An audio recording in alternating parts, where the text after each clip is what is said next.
Drama के start में हम एक छोटी बच्ची को देखते हैं जो बहुत ज़्यादा रो रही होती है। कहती है मदर मदर प्लीज़ मुझे छोड़ दो, प्लीज़ मुझे छोड़ दो। वो रो रही होती है लेकिन उसकी माँ कहती है कि इतनी छोटी एज में तुम इतनी क्रूअल हरकतें कर सकती हो, ये मैंने नहीं सोचा था। तुम्हें अपनी बहन से हेयर पिन छीनने की क्या ज़रूरत थी। मैं छोटी बच्ची कहती है मैंने नहीं छीना है मदर, ये मेरी बहन खुद छीन रही थी, आखिर मैं कैसे छीन सकती हूँ। तो कहती है कि नहीं आंट, पता है मेरी कजन तो एल्डेस्ट डॉटर है शाह फैमिली की, आखिर भला आप उनको क्यों कुछ कहेंगी, आप तो मुझे ही कहेंगी। लेकिन वहाँ पर लेडी कहती है कि मेरी ये बेटी कुछ भी नहीं कर सकती। जबकि जो लेडी के पास लड़की खड़ी होती है वो उनके कजिन की बेटी थी, उनकी रियल बेटी नहीं थी, और वो अपनी बायोलॉजिकल बेटी को डांट रही थी। कहती है जब भी इसकी शक्ल देखती हूँ ना मुझे बहुत गुस्सा आती है। इसके तीनों भाई भी इसी का फेवर करते हैं, इसकी ग्रैंड मदर भी इसी का फेवर करती है। ऐसे देखे तो सिंपली डिजास्टर है। आज मुझे अपॉर्चुनिटी मिली है कि मैं इसे मार डालूं तो इसे कॉफिन में बंद कर दो। मतलब आंखों के सामने उसको कॉफिन में बंद कर दिया जाता है। कहती है कि मदर मदर प्लीज मत करो मत करो। यही जिंगवान कहती है कि मदर अब मैं क्या हूँ। कहती अब तुम एल्डेस्ट डॉटर हो शाह फैमिली की, तुम्हारी जगह कोई भी नहीं ले सकता। कई दिन बीत चुके होते हैं तभी वहां पर एक गुरु आते हैं जो ढूंढ रहे होते हैं शेनियन सेक्ट की जो है नेक्स्ट जनरेशन को, वही आगे चलकर सेक्ट को संभालेगी। तो वो देखते हैं, कहते हैं यहाँ पर तो कोई भी नहीं है, पर तो सिर्फ मरे हुए लोग हैं। अचानक से कॉफिन हिलने लगता है, ऊपर से लकड़ी हटाते हैं तो देखते हैं कि 7 दिनों के अंदर उसकी हालत बहुत खराब हो चुकी थी, लेकिन तब भी उसकी हल्की सी सांसें चल रही थी। गुरु कहते हैं चिंता मत करो, मैं तुम्हें लेकर चलता हूँ, मैं तुम्हें ठीक करूंगा। धीरे धीरे अब इस बात को 12 साल बीत चुके होते हैं। मुर्दा पेड़ों में भी जान डाल सकती थी, उसकी कल्टीवेशन इतनी ज्यादा हाई थी। सब कहते हैं मास्टर आपने तो कमाल कर दिया। वहां पर उसकी ऐसी पावर देखकर कहते हैं रिलेम तो आपके ऊपर बहुत ही प्राउड फील करेगा, लेकिन नेक्स्ट मंथ आपको घर जाना चाहिए। कहते लेकिन क्यों घर जाना चाहिए। वहां पर दूसरे डिस्पल समझाते हैं कि मुझे पता है कि आप सिया फैमिली की फर्स्ट डॉटर है, आपको पता है कि आप जिंदा हैं, आप जाइए उनसे मिलिए। आपकी ग्रैंड मदर हर रोज आपको याद करती हैं, वो बहुत ही बीमार है, आप शायद अगर उनसे नहीं मिलेंगी तो उनकी जल्दी ही मौत हो जाएगी। मैं नहीं चाहता हूँ कि मेरी जैसी आपकी हालत हो। मेरी मदर मुझे ढूंढते ढूंढते इस दुनिया से चली गई, आप भी घर जाइए, अच्छे से जिंदगी जी लीजिए। सारे के सारे डिस्पल कहते कहते हाँ मास्टर जाइए। कहती ठीक है, 12 साल बाद फाइनली आज मैं अपने घर जा रही हूँ। अब वो जैसे वो अपने घर पहुंचते तो बाहर एक दासी खड़ी होती है। दासी उसको देखते ही कहती कहाँ आ गई, यहाँ पर कंट्री साइड के लोग बिल्कुल भी अलाउड नहीं है, तुम एकदम कूड़े का ढेर लग रही हो तो यहाँ से निकलो। मास्टर कहती है कि तुम अपने घर की मालिक को नहीं पहचानती। तब मैं दासी मन में सोचती इसका ऑरा तो बहुत स्ट्रांग लग रहा है, बट फिर भी मैं इसे घर के अंदर तो नहीं जाने दे सकती। कहती कंट्री साइड से आई हो तो ना निकलो यहाँ से, यहाँ पर तुम्हारा कोई फ्यूचर नहीं है। कहती है तुम्हारा भी फ्यूचर बहुत कम नजर आ रहा है। सामने देखती है उसकी माँ बैठी है, और उसकी माँ उसको इस तरह जिंदा देखकर ना उनको बहुत ही बुरा लग रहा था कि ये मरी क्यों नहीं। की माँ कहती है उफ कितनी बदबू आ रही है, कम से कम बाहर से आई थी तो अच्छे से कपड़े ही पहन कर चली आती, बदबू कम हो जाती।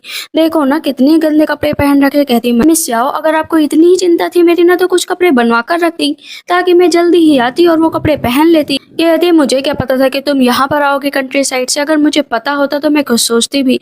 वैसे भी क्या करने आई हूँ यहाँ पर, सिर्फ ग्रैंड मदर को देखने आई हूँ ना। ग्रैंड मदर को देखकर सीधा अपना अपना रास्ता गांव की तरफ ले लेना, यहाँ पर आने की जरूरत नहीं है। कहते हैं जाओ इसे लेकर। पीछे से उसकी माँ चिल्ला रही होती है कि यहाँ पर दिखाई मत देना, तुम्हें देखती हो तो मुझे बहुत गुस्सा आती है, ये मत सोचना कि तुम शिवा मेंशन में रुक जाओगी। इस पर यूनर कहती है वाह लगता है अभी भी बोरिंग कुछ नहीं हुआ है, बहुत मजा आने वाला है। जैसे ही रास्ते से आगे जा रही होती है तभी हम देखते हैं कि वहाँ पर जिंगयुआन की दासी आ जाती है। मैडम ने मुझे आपको सर्व करने के लिए भेजा है। जैसे वहाँ पर यूनर उसको देखती है तो जज कर लेती है कि इसे अपने ऊपर बहुत ही प्राउड है क्योंकि ये जिंगवान की दासी है। वो उसको छोड़कर आगे चली जाती है। कहती क्यों जा रही हो। तब तक जिंगवान आ जाती है। कहती है मिस आप आ गई।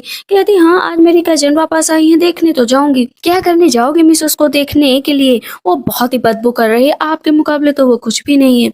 वहां पर उसके लिए कुछ वो बॉक्स में भी लेकर जा रही थी। यहाँ पर जिंगवान कहती है कि मैंने तुम्हारे लिए कुछ कपड़े तैयार किए हैं क्योंकि आंट कह रही थी कि तुम बिना कपड़ों के आई हो, नहीं चाहिए। दासी कहती मेरी मिस बहुत ही जेंटल बहुत ही अच्छी है, तुम्हारे लिए ब्लेसिंग है कि मेरी मिस मिली। वो पुरानी बातों को याद करती है कि इस चुड़ैल की वजह से उसके साथ ये हरकतें हुई थी। मन में सोचती है रियल बेटी को छोड़कर दूसरी बेटी बहुत ही प्यारी लग रही है। दासी कहती है कि मेरी मिस वाइफ के बहुत करीब है, इसी वजह से 10 सालों से तो यहाँ पर एकदम बायोलॉजिकल डॉटर की तरह रह रही है। कहती है ठीक है लाओ देखे जरा कपड़े। आगे जाती है, कपड़े देखती है, ये कपड़े मेरे लिए लेकर आई हो? कहती है, हाँ नेचुरली तुम्हारे लिए लेकर आई हूँ। दासी फिर से बोल रही थी, तुम कभी देखा ही नहीं होगा। पीछे मुड़ती है और जाकर फिर अपनी जगह पर बैठ जाती है। तुरंत ही यूनर कहती है कि ये जितने भी कपड़े हैं इन्हें बाहर जाकर फेंक दो और भिखारियों को दे दो। सब कहते हैं, क्या मतलब भिखारियों को दे दो? दासी कहती है, आप पागल हो गई क्या? आप मेरी मिस की इस तरह बेइज्जती नहीं कर सकती हैं। जिंगवान बोलती है कि अगर आपको कपड़े अच्छे नहीं लगे हैं तो कोई बात नहीं, अभी के लिए तो आपको यही कपड़े लेने पड़ेंगे, दूसरे कपड़े नहीं आएंगे।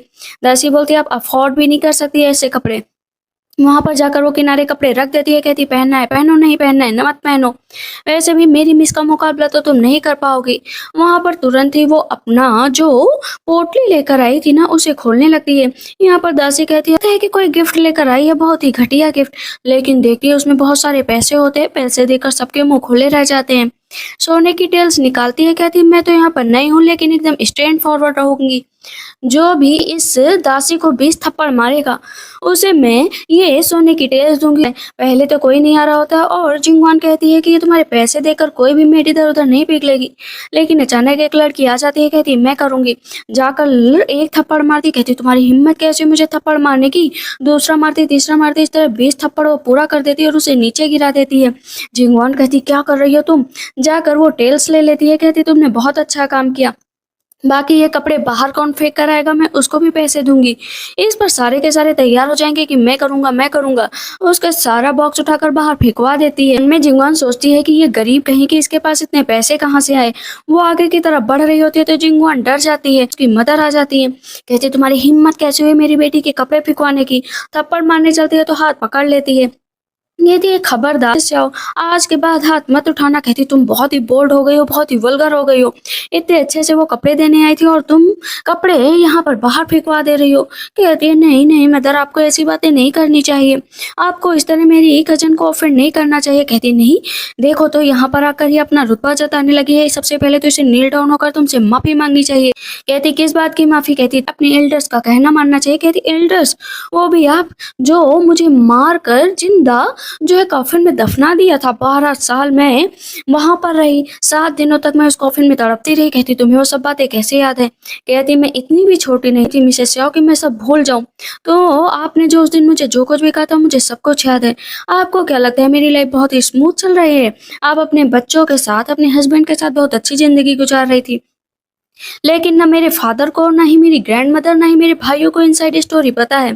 तो क्या मैं उन्हें वर्ड बाय वर्ड एक्सप्लेन करूं? कहती क्या एक्सप्लेन करना है? कहते हैं कि उसके तीनों भाई आ जाते हैं तो उसका बड़ा भाई कहता है क्या हुआ, क्या एक्सप्लेन करना है बताओ ना सिस्टर। उसका बड़ा भाई कहता है कि सुनो, तुम चिंता मत करो यूनर, तुम्हारे साथ जो भी इनजस्टिस हुआ है ना तुम्हें जस्टिस दिला कर रहूंगा, बस तुम मुझे बताओ कि आखिर क्या हुआ था। मेरी मदर थी कह रही थी कि तुम जाओ मार्केट और बहुत ही महंगे और बहुत ही अच्छे कपड़े खरीदो।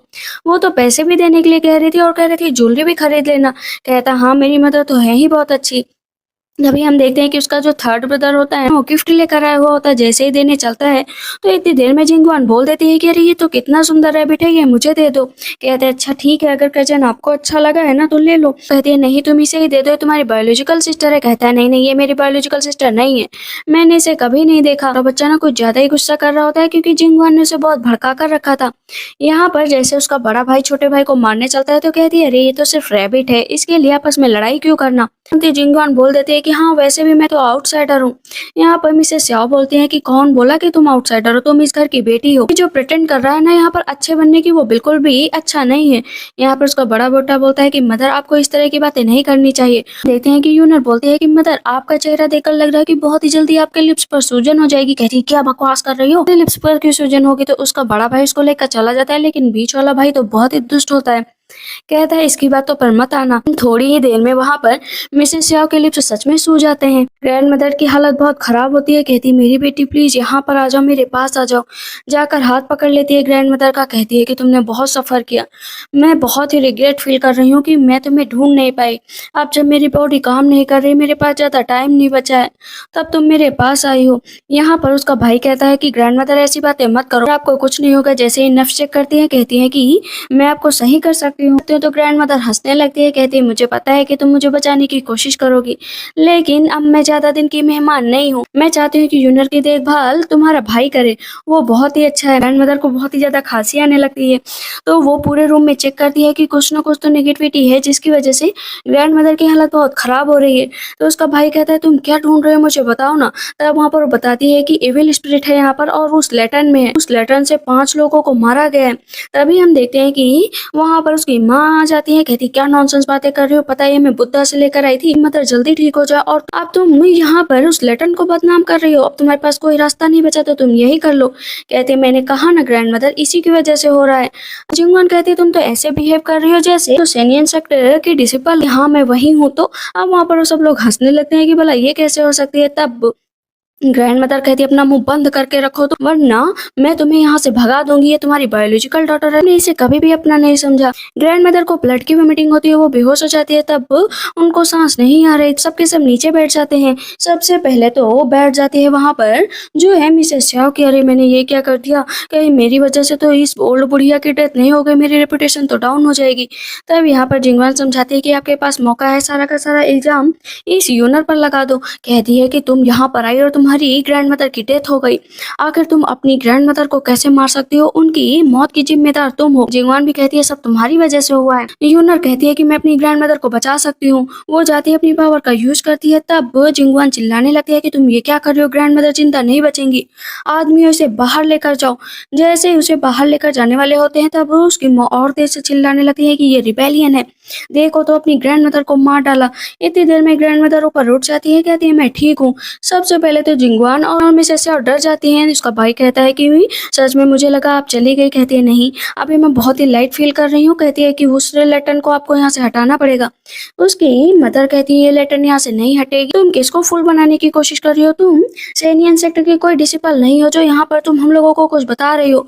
यहाँ पर ग्रैंड मदर को गुस्सा आ जाता है और सबसे पहले मिस श्याओ को भी एक पिलो उठाकर मार देती है। तुम जैसी ये औरत मैंने अपनी जिंदगी में नहीं देखी, तुम बस डिफिकल्टीज पैदा किए जा रही हो। यूनर यहाँ पर इतने टाइम बाद आई लेकिन तुम कभी भी इसको अपनी बेटी समझ ही नहीं सकती। कहती मदर मैं अपनी बेटी सिर्फ एक को ही मानती हूँ, वो है जिंगवान, मैं इसे कभी भी अपनी बेटी नहीं मान सकती। कहती है ठीक है फिर निकलो यहाँ से, वैसे भी तुम यहाँ के काबिल नहीं हो। अगर मेरी ग्रैंड डॉटर को ग्रैंड डॉटर नहीं मान सकती है तो आज के बाद यहाँ पर मत दिखाई देना, और अगर तुम्हें यहाँ पर रहना है तो जाकर अपने हस्बैंड से कहो, मेरे से कहने मत आना। अब तुरंत ही ग्रैंडमदर कहती है चलो अपने पूर्वजों से मिल। उसकी माँ बोलते हैं कि ये मत सोचना तुम बच जाओगी, ये मैजिकल इंस्ट्रूमेंट है, इसे तुम हटाओगे ना तो जान लो कि क्या होगा। मैं कल यहाँ पर जो है मास्टर को बुलाऊंगी, वो चेक करेंगे कि इसमें कोई एविल चीज है या नहीं है, अगर नहीं हुई तो तुम देख लेना कि मैं तुम्हारा क्या हाल करूंगी। ग्रैंडमदर कहती है कि चिंता मत करो, मैं जब तक यहाँ हूँ पर तब तक तुम्हें कुछ नहीं होगा। मन में सोचती है कि वैसे भी कुछ नहीं होगा। वो रूम में लेकर जाती है उस लैंप को और प्योर करने की कोशिश करती है। थोड़ी ही देर में उसे प्योर कर देती है तो उसका भाई जाता है, कहता है कि पवेलियन की तरफ चलना चाहिए। कहती है कि हाँ जरूर चलेंगे। पता चलता है वहां पर वही बुद्धिस्ट बैठे होते हैं जिन्होंने ये लैंप दी थी। बहुत सारे लोग वहां पर भीड़ लगाकर बैठे होते हैं क्योंकि वो फ्यूचर प्रेडिक्ट करते थे। कहते हैं इतने सारे बिलीवर्स, अच्छा तो यही है वो। मन में सोचते हैं कि अच्छा ये, लेकिन मुझे तो क्लियरली लग रहा है कि ये कोई धोखेबाज है, बस सबसे पैसे ले रहे थे। वो कहती है कि मैं जानती हूँ कि आप एक धोखेबाज हैं। कहते क्या मतलब। कहती है कि यह है कि मैं आपका फ्यूचर प्रेडिक्ट कर सकती हूँ कि आप बहुत ही यंग एज में चोरी के मामले में पकड़े गए थे। कहते हैं क्या बोल रही हो, मैं तो ऐसे कभी था ही नहीं, लेकिन मुझे तो पता है ना कि आपने ये रास्ता गलत चुना है। इस पर बुद्धिस्ट चिल्लाने लगते हैं कि तुम्हारी नॉनसेंस बातें मैं सुनने के लिए बिल्कुल भी तैयार नहीं हूँ। उसका भाई कहता है इन पर आरोप मत लगाओ। कहती है मैं आरोप नहीं लगा रही हूँ, बस ये 2 साल से अपनी इस चीज को आगे बढ़ा रहे हैं ताकि यहाँ पर लोगों को बेवकूफ बना सके और पैसे निकाल सके। तब उसका भाई कहता है ये सब बहुत ही बिलीव करते हैं बुद्धिस्ट पर, तुम्हें इस तरह उन पर आरोप नहीं लगाना चाहिए। कहती है कि अभी मैं प्रूफ कर दूंगी। इस पर बुद्धिस्ट कहते हैं तुम मेरे अगेंस्ट जा रही हो, कहीं जा रही हो, तुमने अपनी वाइफ को इसी लैंप से मारा था ना, बताओ ना। हैं कि क्या मतलब, तुम्हें कैसे पता चला। अब यहाँ पर हमें पता चलता है कि जो रियल बुद्धिस्ट है उनको मार कर ये आदमी उनकी जगह हथिया लिया था और इसी लैंप से उस बुद्धिस्ट को मारा था, जो पर्चा था उसको चुरा लिया था। कहता है ये नॉनसेंस बातें हैं, नॉनसेंस। उसे वहां पर तुरंत ही पकड़ लिया जाते हैं कि वहां पर जैन मास्टर भी आ जाते हैं जो ऐसे लोगों को पकड़ने के लिए माहिर थे। खुलासा था वो पूरा हो चुका था। उसका भाई कहता है कि सच में मेरी बहन कोई मामूली लड़की तो नहीं लगती है। यहाँ पर वो कहती है कि मुझे तुम्हारे बारे में हर एक चीज पता है। कहता है लेकिन कैसे, मैंने तो ये रात छुपा कर रखा था। कहती है ब्रदर चलो यहाँ से चलते हैं, लेकिन तभी मास्टर जैन आ जाते हैं। मेरी माँ की तबीयत बहुत खराब रहती है, का ब्रेसलेट जो है ना वो चोरी हो गया, तुम बता सकते हो वो कहाँ पर है?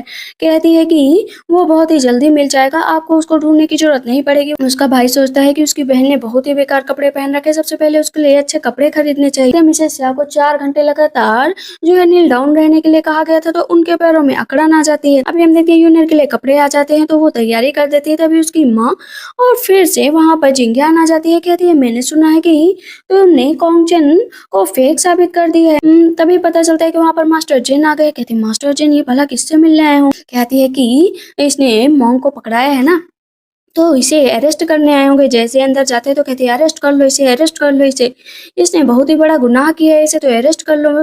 मास्टर जन कहते हैं लेकिन भला मैं क्यों अरेस्ट कर लूं, इसने तो बहुत अच्छा काम किया है, इसने उसका ट्रू फेस रिवील किया है। कहती नहीं नहीं इसने नहीं किया, इसको पकड़ कर ले जाइए, बहुत ही दुष्ट है। जिंगवान बार बार बोल रही होती है, तो इस पर मास्टर जन कहते हैं कि आपको अपनी बेटी का थैंक यू करना चाहिए।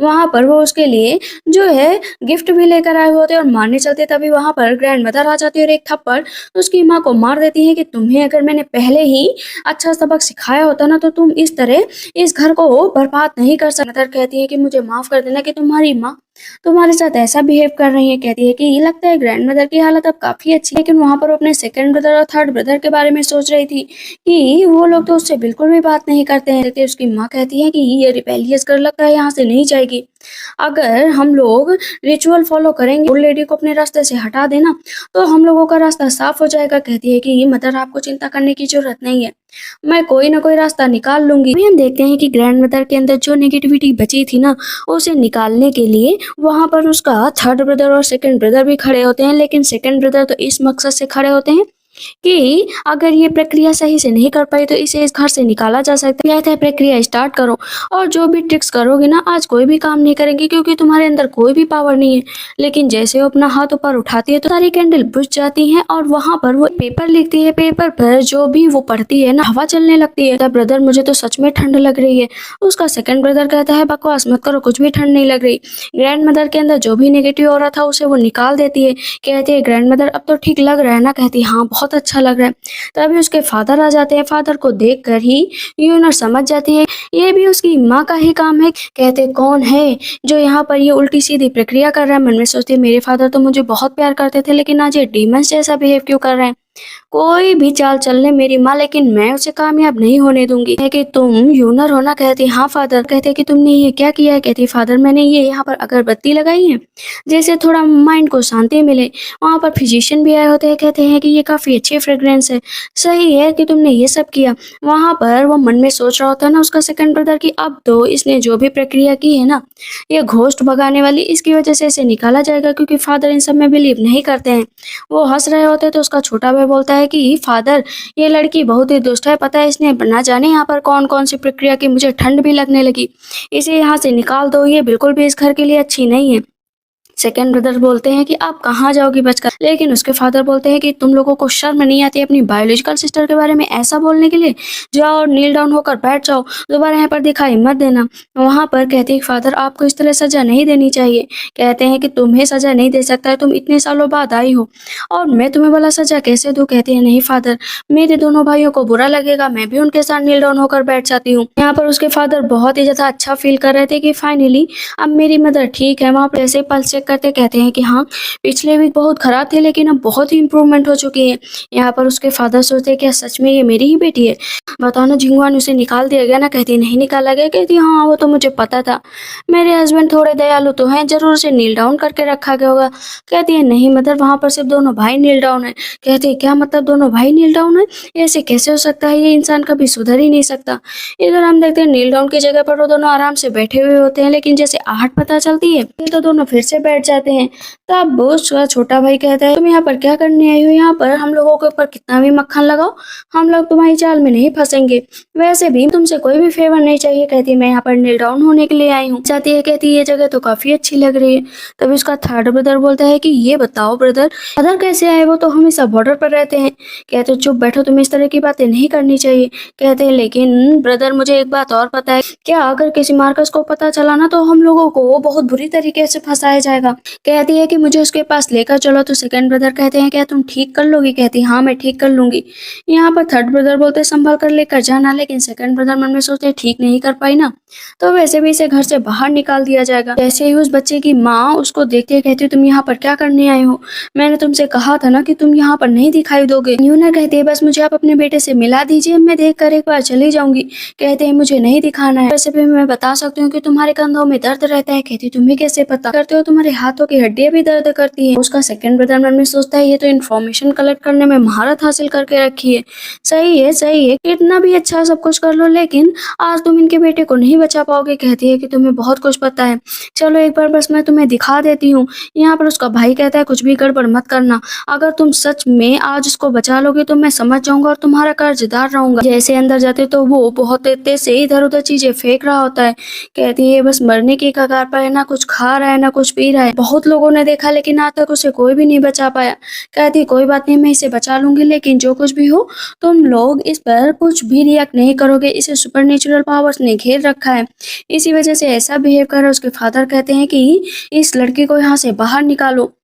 उसकी माँ कहती है नहीं, इसे मेरे चाइल्डहुड के बारे में भी सब कुछ पता है, बस इसे एक बार देख लेने दो। लेकिन तब भी इलाज करने से मना कर देते तो उसकी माँ जमीन पर बैठ जाती है कि प्लीज हस्बैंड बस एक बार देख लेने दो, क्या पता मेरा बेटा सही हो जाए। पर यूनर कहती है मैं जो भी प्रक्रिया करूंगी आप लोगों के मुंह से एक शब्द नहीं निकलना चाहिए, अगर आप लोगों ने के मुंह से कुछ भी निकला तो ये प्रक्रिया पूरी फेल हो जाएगी। कहती है कि ऐसे कैसे? ऐसे अनलकी वुमेन है, बाहर निकालो। लेकिन इतनी देर में वो लड़का उठता है, अपने फादर को नीचे गिरा देता है। उसका भाई उसको पकड़ता है, उसके ऊपर पावर का यूज होता है तो वो नीचे गिर जाता है। यूनर कहती है कि जाइए यहाँ से, आपको मेरे ऊपर बिलीव करना ही पड़ेगा। कहती है ठीक है, थोड़ा अपने ऊपर हिम्मत रखनी ही पड़ेगी। उसे एक जगह पर लिटा दिया जाता है, वो प्रक्रिया के लिए तैयार हो जाती है। वहां पर कैंडल्स, अगरबत्ती और बहुत सारे पेपर चिपकाती है। उसके फादर जितनी भी बाकी की प्रक्रिया के लिए सामान होता है ना वो सब ले आते हैं। जो नेगेटिव हो रहा होता है ना वो बाहर निकल जाता है। वो आंखें खोलता है, कहता है कि अरे मैं कहाँ पर आ गया। उसके फादर बहुत खुश हो जाते हैं, कहती है कि कोई बात नहीं, आखिर मेरे भाई की जिंदगी का सवाल था, इसी वजह से मैं यहाँ पर आई। उसकी माँ आती है, कहती है तुम्हारे लिए पैसे हैं, प्लीज ले लो। उसका भाई ले लेता है, कहता है कि ठीक है मुझे माफ कर दो कि मैंने जो कुछ भी तुम्हारे बेटे के साथ किया था। उसके सेकंड ब्रदर का दोस्त भी आ जाता है, कहता है अच्छा मिस्सिया ने बचा ही लिया, लेकिन तुमने जो किया उसका क्या? यहाँ पर उन दोनों के बीच में लड़ाई होने लग रही थी। तब यूनर जान जाती है कि मामला इतना भी आसान नहीं है। कहती है कि मेरे भाई से अब से दूर रहना। मुंह खुलते ही बदबू आने लगती है, मतलब तुम इतने अच्छे इंसान नहीं हो, तुम बहुत ही अगली इंसान हो। तब वो उसका दोस्त बोलता है कि भले ही तुम जो है शाह फैमिली की डॉटर हो, लेकिन ये एक्सेप्ट कर लो कि तुम शाह फैमिली में कोई भी मायने नहीं रखती। तुम क्या बाहर रही हो इतने टाइम तक, क्या तुम क्लीन होगी? इतनी देर में उसका भाई उसको मारने लगता है कि मेरी बहन के बारे में एक शब्द भी बोला ना तो तुम्हारी जुबान निकाल लो। चिल्ला रहा होता है कि जाओ यहाँ से, लेकिन इतना याद रखो कि मैं तुम्हें छोड़ूंगा नहीं। वो नीचे गिर जाता है, उसके पैर में चोट लग जाती है जिसकी वजह से उसका पैर टूट जाता है। अब हम देखते हैं कि वहां पर उसका भाई माफी मांग रहा होता है कि प्लीज मुझे माफ कर दो। कहती है माफी की कोई जरूरत नहीं है, वैसे भी तुम मेरे लिटिल ब्रदर हो, मुझे इससे ज्यादा कुछ नहीं चाहिए। घर जाते अपने फादर के सामने माफी मांगने लगता है क्योंकि वो प्रक्रिया पूरी रात चली। उसके फादर कहते हैं कि पूरी रात बाहर थे तुम लोग, आखिर तुम लोग चाहते क्या हो?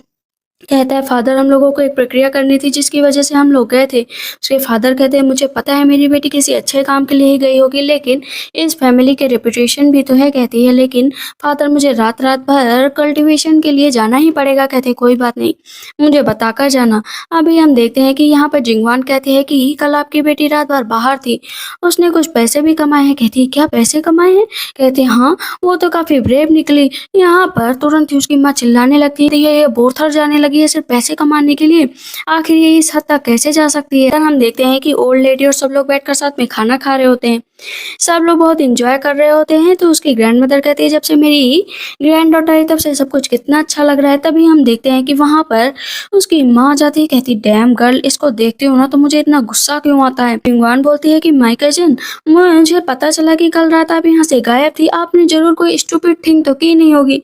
उसके फादर बैठे हुए होते हैं, कहते तुम्हें तमीज नहीं है कि किस तरह यहाँ पर बात की जाती है? तुम्हारा अंकल हो, तुम इतनी बेहुदा बातें यहाँ पर कैसे कर सकती हो? इसने कुछ गलत ही किया होगा ना तभी तो ये सब कुछ हुआ है। वहाँ पर उसके फादर कहते हैं कि तुमसे मुझे ऐसी उम्मीद नहीं थी कि तुम अपनी बेटी के बारे में ये सब कुछ कहोगी। कहती है आखिर बेटी है तो ये बताया ना कि कल रात कहाँ पर थी। यहाँ पर यूनर कहती है कि मैं आपको तो नहीं बता सकती हूँ क्योंकि आपको बताने का कोई मतलब नहीं है। कहती है लेकिन मेरे पास एक सबूत है, कल रात तुम बोरथल गई थी। वहाँ पर हम देखते हैं कि वही दासी को बुलाया जाता है जिसे 20 थप्पड़ मारे गए थे। कहते हैं मास्टर मैंने इसे देखा था बोरथल जाते हुए और मैंने सुना भी था कि ये बाहर गई थी पैसे कमाने के लिए। वो मन में हंस रही होती है और उसकी माँ कहती है देखा आप ही अपने फादर से माफी मांगो जो तुमने किया है और तुम्हें इस घर से बाहर निकाल देना चाहिए। वहाँ पर अपने भाई को स्वीट खिलाती, कहती ब्रदर खाओ ना, वो जरा से भी ध्यान नहीं देती है। तब हम देखते हैं उसकी मदर कहती है कि ये तो पूरी शाह फैमिली को बदनाम करके रहेगी कि देखो ना क्या हरकतें कर रही है। इतनी देर में उसके फादर उस दासी के ऊपर बहुत तेज से चिल्लाते हैं कि तुम्हारी हिम्मत कैसे हुई मेरी बेटी के ऊपर जो इल्जाम लगाने की, इसे बाहर खींच कर लेकर जाओ, इसे बाजार में बेच दो, दोबारा ये दिखाई न दे। इस पर लेडी और तेज से चिल्लाने लगती आप सबूत मिले थे लेकिन आपने वो मिटा दिए, ये कल रात बाहर थी, आप इसे क्यों नहीं पनिश कर रहे हैं, क्या लॉजिक बनता है। कहते हैं जब तुम्हें कुछ पता ना हो तो मत बोला करो क्योंकि तुम्हारी जुबान खुलते ही सिर्फ गंदगी निकलती है। तुम्हारी बेटी कल कहीं और नहीं गई थी। कहती क्या पता है कहाँ गई थी। बहुत तेज से थप्पड़ मार देते हैं उसके फादर। कहती है कि आपने इस रिबेलियस गर्ल के लिए मुझे थप्पड़ मार दिया। कि उसका भाई खड़ा होता है, कहता है कि मदर जो है ये मेरे साथ योंग म्यो मिन्सन के महल में ये खबर फैल चुकी थी कि उनका बेटा मेरी वजह से बीमार हुआ है तो मुझे बचाने के लिए गई थी। वैसे भी वो लोग मेरे से इतना नफरत करते थे, मेरी बहन ने मेरी सोच लो बस रेपुटेशन बचाई है, तो आप भला इस बीच में इस बारे में कैसे बोल सकती हैं। यहाँ पर उसके फादर कहते हैं कि तुम्हें अगर रिस्पेक्ट और रेपुटेशन की केयर होती ना तो आज यहाँ पर इतना बक बक ना कर रही होती है। कहती है लेकिन हस्बैंड ये बिल्कुल भी सेंसिबल बातें नहीं है, आपको इसे सजा देनी ही चाहिए कि इस तरह ये घर से बाहर नहीं रह सकती है। ग्रैंड मदर कहती है निकलो यहाँ से, मैं अपनी ग्रैंड डॉटर को प्रोटेक्ट करूंगी, जाओ यहाँ से, हो गया मेरा खाना, मुझे मेरे रूम में छोड़ दो। धक्का मारकर वहां से चले जाते हैं और अब उसकी माँ जाती है और अपने बेटे को एक थप्पड़ मार देती है कि तुम यहाँ पर मुझे इतना नीचा कैसे दिखा सकते हो। उसका भाई कहता है कि आप मेरी बहन को कुछ भी नहीं कह सकती। उसकी मदर आती है सामने, कहती है कि मैं तुमसे बहुत नफरत करती हूँ, बहुत। इतना याद रखो कि तुम्हें जन्म देने के बाद मुझे पछतावा हो रहा है कि आखिर मैंने तुम जैसी कार लड़की को जन्म कैसे दे दिया और तुम इतनी अनलकी हो कि मैं क्या ही कहूँ। यहाँ पर यूनर खड़ी होती है, कहती है मैं अनलकी नहीं, आप अनलकी हो इस घर के लिए। इतना कहकर वहां से चली जाती है वो। उसका भाई भी उसके पीछे पीछे चला जाता है। कहती है कि आंट आप चिंता मत करो। कहती है क्या सच में मैंने कोई मिस्टेक कर दी है क्या। कहती है नहीं मदर आपने कोई मिस्टेक नहीं की है, आपको इतना ज्यादा टेंशन नहीं लेना चाहिए। कहती है कि तो ये मेरे बच्चे मेरे एनिमी क्यों बनते जा रहे हैं, फिर मैंने ऐसा क्या कर दिया है कि वो मार्केट में बैठ जाती है। यूनर सबका जो है फ्यूचर प्रिडिक्ट करने के लिए तभी अपने छोटे भाई को लेकर जाती है पर इल्जाम लगा सके हैं कि यूनर के पास एक लड़का आता है। वहां पर वो लिखता है पेपर में, कहता है कि ये देखो। जैसे वो पेपर देखती है कहती है लक तुम्हारा कुछ भी नहीं, हर चीज गलत है, तुमने एक छोटी लड़की को अपने जाल में फंसा कर रखा है, इस वजह से तुम जल्दी ही मर जाओगे। कहता है क्या मतलब, नॉनसेंस बातें क्यों कर रही हो। वो मेज को पलटने चलता है तो अपना हाथ रख देती है, तुम्हारे हाथ बिल्कुल भी क्लीन नहीं है। ये जो है लड़कियों को किडनैप करता है, उन्हें लेकर जाता है। वो पहले चोटिल करता था, उनको लेकर जाता था, फिर फादर को मार देता था और उनकी जगह हथियार लेता था। मीन्स उनके बच्चे, उनकी फैमिली, उनका सब कुछ। और इसी तरह उसका धंधा आगे बढ़ रहा था। टाइम लिमिट खत्म हो गई, क्या तुम्हारा कर्मा स्टार्ट होता है, आज के बाद से तुम एक भी दिन अच्छे से नहीं जियोगे। कहता है तुम मेरे बारे में अफवाह फैला रही हो लेकिन तुम जल्दी ही मरोगी। उसका भाई कहता है कि ये सच में ट्रिक खेल रही है, देखो ना किस तरह लोगों को बर्बाद करे। हाँ ये मेरी जो बहन है ना ये बहुत ही बेकार है, ये बस लोगों के फ्यूचर प्रेडिक्ट करती है लेकिन ऐसा कुछ नहीं है। यहाँ पर जिंगवान भी कहती है कि ऐसे लोगों को मत फंसाओ सिर्फ पैसों के लिए। इतनी देर में वो भागने की कोशिश करता है तो उसे रोक देती है, कहती है भागने की कोशिश मत करना क्योंकि जो तुमने गुनाह किया जो तुम्हें उसकी सजा मिलकर ही रहेगी। तब हम देखते हैं कि वहां पर जेन मास्टर आ जाते हैं। जेन मास्टर से तुरंत उसका छोटा भाई कहता है कि इस लड़की को पकड़ लो, ये लोगों को भड़का रही है। कहते हैं कि बताइए क्या हुआ है। वहां पर आपको वो हर एक चीज बताती है उसके बारे में और उसको पकड़ लिया जाता है। कहते हैं कि अच्छा हुआ इसके साथ तो यही होना चाहिए। जिंगवान सोच रहे थे कि अब छोटे भाई को तो वो हाथ से नहीं जाने देगी, पहले तो भाई उसके हाथ से जा चुके हैं। तो उसका छोटा भाई चिल्लाने लगता है कि देखो मैं तुम्हारा भाई नहीं हूँ, इतना जान लो, और उसके सर पर मार देती है। कहती है मुझे बॉक्सिंग भी आती है, मुझे बहुत कुछ आता है। तब इस पर जिंगवान कहती है तुम लकी हो जो हर बार बच जाती हो। कहती हाँ मैं लकी हूँ और ये मेरा भाई है, जैसे तुम फंसाने की कोशिश कर रहे हो। कहता है कि तुम ऐसे कैसे कह सकती हो कि ये मुझे फंसा रही है, तुमने मुझे मारने की हिम्मत कैसे की। इतनी देर में यूनर आती है और अपने छोटे भाई का कान पकड़ कर लेकर घर चली जाती है। कहती है कि अच्छा तो तुम बायोलॉजिकल डॉटर नहीं हो, बायोलॉजिकल डॉटर तो यूनर है। अब वहां पर सब उसके ऊपर हंस रहे होते हैं खूब तेज से। और इधर हम देखते हैं कि तो अपने छोटे भाई के ना पूरे गालों पर लिख दिया था कि ये बहुत ही बड़ा झूठा है। ये कहता है मैं कभी भी इस यूनर को अपने हाथ से नहीं जाने दूंगा, मैं इसे मार डालूंगा, इसने मुझे ह्यूमिलेट किया वो भी सबके सामने। उस आदमी को पकड़कर जेल में डाल दिया गया था। एक गर्ल की स्पिरिट आती है और उसे वहां पर मार डालती है। रूम में जा रही होती है तो उसके ऊपर एक रोशनी आती है। कहती है ये नेक्स्ट मेरिट मिल गई थी, वो अपनी कल्टीवेशन में एक बार और भी आगे जा चुकी थी। यहाँ पर उसका छोटा भाई आता है, कहता है फादर मेरे लिए डिसीजन लीजिए, इस लड़की ने ना मुझे सबके सामने बहुत ही बेइज्जत किया, मुझे चेहरे पर बहुत कुछ लिखा।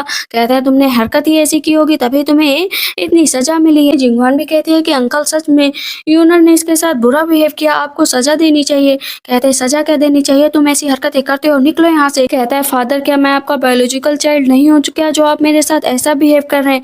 कहते हैं जाओ और अपने सेकंड और फर्स्ट ब्रदर से कुछ सीखो कि घर को कैसे चलाया जाता है, इस तरह रोया नहीं जाता है। ये मेरा छोटा भाई अब ठीक है। कहते हैं कि तुम्हें किसने कहा इन सब चीजों के बारे में बोलने के लिए, वैसे भी तुम्हें कोई ढूंढने के लिए आया था। कहती है हाँ अंकल, वो मेरी आंट की तरफ से ना इनविटेशन आया था मेरे लिए, इसी वजह से मुझे जाना है। मैं सोच रही थी अपने भाई को भी लेकर जाऊं।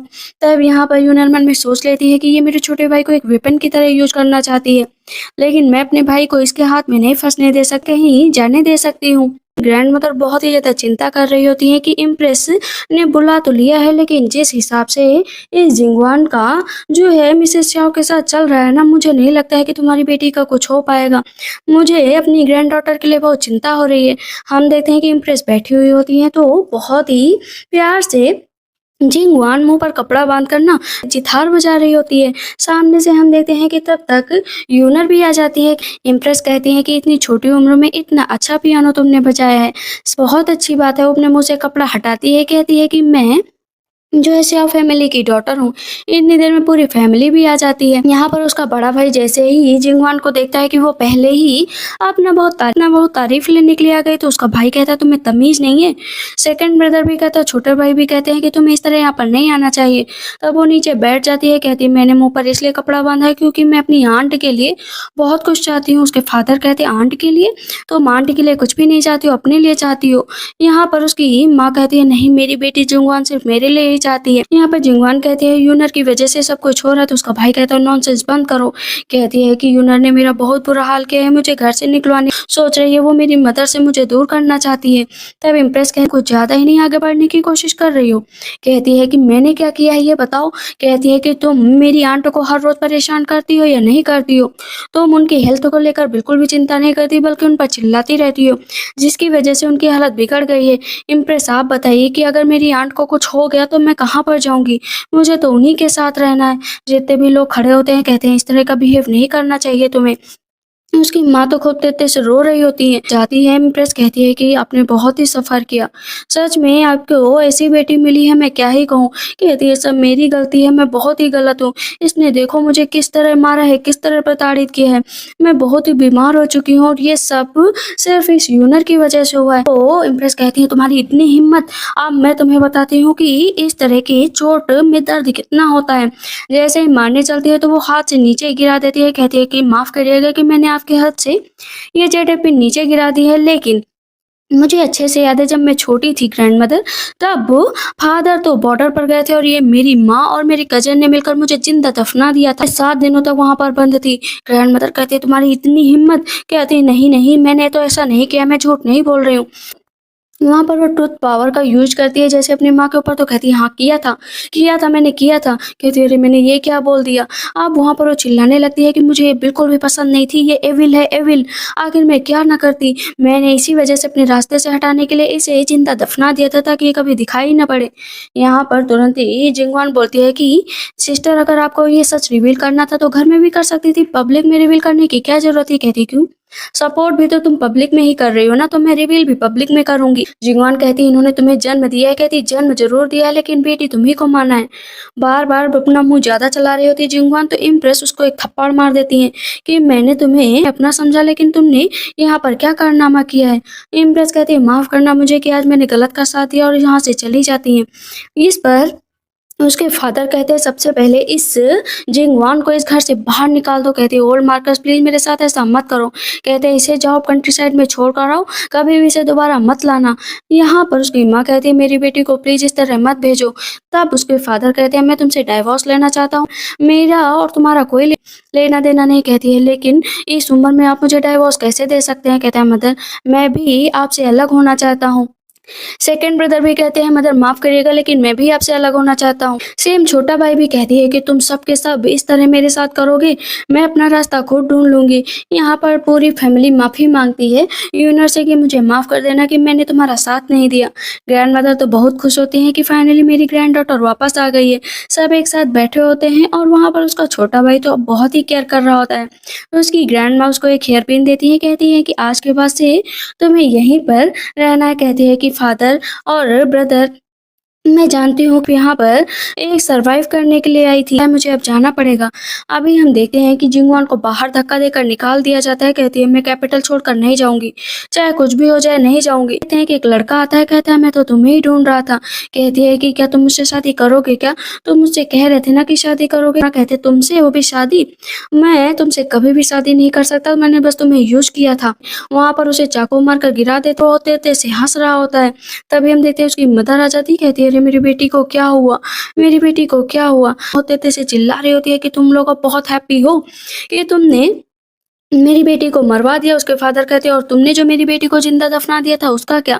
कहती है कि अब मैं कुछ भी कर सकती हूँ, मैं इस घर की मालकिन थी, भला मैं ऐसी बेटी को अपने पास क्यों रखूं। और पागलों की तरह नाच रही होती है। कहती वैसे भी डाइवोर्स ले लिया ना तो मैं कुछ भी बोल सकती हूँ। कहती ठीक है जाओ ना यहाँ से।